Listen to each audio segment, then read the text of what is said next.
മാർച്ചിലെ USA Ukraine സമാധാന ചർച്ചയ്ക്ക് വേദിയാകുന്നത് Saudi അറേബ്യയാണ്. ആഗോളതലത്തിലെ ഏറ്റവും മലിനമായ തലസ്ഥാന നഗരം ഡൽഹിയാണ്. ഒരു രാഷ്ട്രം ഒരു തിരഞ്ഞെടുപ്പ് എന്ന ആശയത്തെ പിന്തുണച്ച പ്രമേയം ആദ്യമായി അവതരിപ്പിച്ച നഗരസഭ പാലക്കാടാണ്. തണ്ണീർത്തട സംരക്ഷണവുമായി ബന്ധപ്പെട്ട് റാംസർ പുരസ്കാരം നേടിയ ആദ്യ ഇന്ത്യൻ ജയശ്രീ വെങ്കടേശനാണ്. സംസ്ഥാനത്തിന് സ്വന്തമായൊരു ഉപഗ്രഹം എന്ന ആശയത്തിന് തുടക്കമിട്ടുകൊണ്ട് ബജറ്റ് അവതരിപ്പിച്ചത് അസമാണ്. കേരള മീഡിയ അക്കാദമിയുടെ 2025 media person of the year Mariam ഔട്ട്ഗ്രോയാണ്.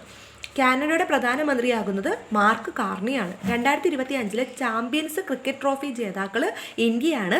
ദുബായിൽ നടന്ന ഫൈനലിൽ ന്യൂസിലാൻഡിനെയാണ് തോൽപ്പിക്കുന്നത്. ടൂർണമെന്റിലെ താരമായി തിരഞ്ഞെടുക്കപ്പെട്ടത് രജിൻ രവീന്ദ്രയാണ്. 58ാമത് കടുവ സംരക്ഷണ കേന്ദ്രം മാധവ് ടൈഗർ റിസർവാണ് മധ്യപ്രദേശ്. രാജ്യത്ത് ഇംപീച്ച്മെന്റ് നേരിട്ട ആദ്യ ജഡ്ജി പി രാമസ്വാമി ആയിരുന്നു. 2025 അദ്ദേഹം അന്തരിക്കുന്നത്. 58ാമത് കടുവ സംരക്ഷണമായിട്ട് തിരഞ്ഞെടുക്കപ്പെട്ടത് മധ്യപ്രദേശിലെ മാധവ് ടൈഗർ റിസർവ് ആയിരുന്നു.